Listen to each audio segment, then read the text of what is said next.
Ninja and Pokimane. What's going on, guys? Hey.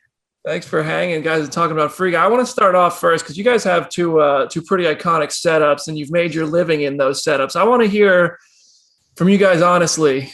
I want you to rate my setup. Like, this is where I've been doing all my work. How are we looking? Like, honestly, pretty good. You have a whole TV behind you. I don't even have a TV behind me. It's pretty solid, man. Yeah, I'm pretty impressed, but you might want to take the lights and equipment out of the back. The back is just for aesthetic. You know what I'm saying? It's so messy. But also, I mean, it's all about, as long as you got stuff behind you that you care about, right? That's really cool that you're passionate about. So yeah, they have those posters. That's you got the posters, man. Clearly a big Marvel Avengers fan, man. I see Thanos, dude, right? Can you snap? Not everyone can snap. Can you snap? Oh my, that was it, dude. That was incredible. We're good. Oh, yeah. Listen, if you think this looks messy, I'm not pointing the camera down at the floor. I mean, we got cups and, I don't know if you guys ever run into that. Every cup, you bring another one in and the other cups are like, oh, my friend is back. Anyway. Yeah, and then you need a weekly cup cleaning session. I literally need a person to just come and take all of the cups out of my room. But yeah, let's talk. I want to talk about you guys for a bit here. Pokimane, I want to start with you.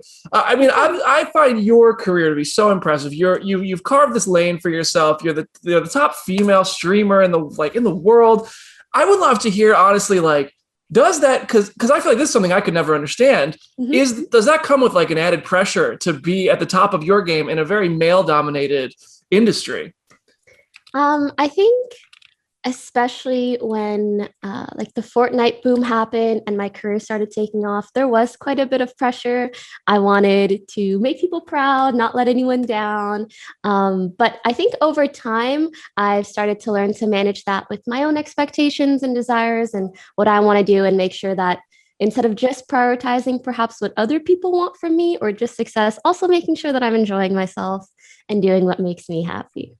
Yeah, shout out to you for keeping out the positive vibes and inspiring so many people. Thank you. You're so kind. Of course. Listen, you mentioned Fortnite. I'm a big Fortnite player myself. I went through phases. I kind of fell out of Fortnite. I know it's one of the top games for both of you and on your all-time streams. Tyler, I'm going to come to you. The game really pulled me back in recently because I feel like in a lot of ways, gone back to some of the basics, but kept some of the good new stuff. What do you think of the current state of the game?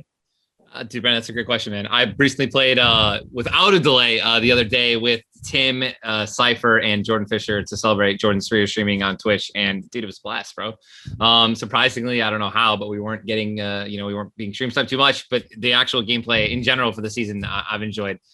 Played 4 hours the other day with Courage, man, and genuinely had fun. One of the things that they just kind of forgot about, it seemed like, especially during the second season, right? Or whatever. The second map, first season, dude, no mobility. It was so stale. Just nothing that what made the game fun. And now you've nailed it, right? There's a great combination of mobility, nostalgia, and also those new aspects of the game that they're adding that really aren't game breaking. So I love it. I think it's great. Dude, I'm with you right there, man. I hope it keeps up like this. And I want to ask you also, Halo, I'm pretty sure just had its first technical test, and that's your stomping grounds, man. Yeah, what do you think of Infinite? I mean, the game's delayed. Hopefully they're improving the things that were criticized. Yeah. Are you excited for that? What do you think we should expect? What are you hoping for?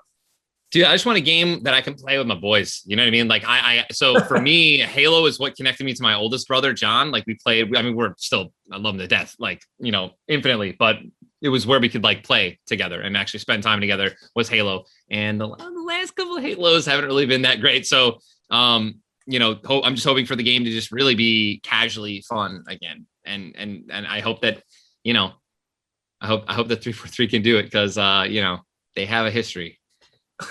We'll see. And listen, I got to hear about how you guys came to be involved in Free Guy. I imagine they just looked, who is at the top of the game for this? We want to include them. But when it first came to you guys, you're going to be part of this Ryan Reynolds movie. Was there can I do this? Should I do this? Was there ever what was that reaction? And what was it like to be directed by Sean Levy playing yourself? I'll let you go, Pokey. All right. Well, for starters, I'm not sure what their process was like for finding talent. All I know is that I was really, really glad they chose me. And it's definitely one of those opportunities that comes to you and you're like, no matter how nervous I am for this, there's no way I can say no. Like, you got to do it. As for being directed by Sean, it was great. He was like pretty easygoing. And it was nice because, you know, I got to do it at my setup. So kind of like on home turf, I was pretty comfortable in that sense. So yeah, amazing opportunity. So glad I did it. And I'm excited for people to see it as well. Yeah, it's pretty much the same thing on my end. It was one of the things, like, Jess got the email. She was like, Tyler, like, you have to see this cast. You have to see who the director is. Like, and it was a no brainer. We looked at a little bit of the script and it was like, this is going to be incredible. So it was a 100% yes, almost instantly. No conversation really needed. And the authenticity of streaming and just being ourselves, it was really genuine, right? Sean, one of the things that I remember Sean saying is like, you know, obviously there's a script, we had things that we wanted to say for our lines, but he was just like, say it how you will say it. Like, say it how you would say it. Like, this is the whole point of this, getting people like Pokey and myself was like, we want you guys to be you. So say how you would say it. Like, don't, you know, mix up your language and stuff like that. So that made it even easier.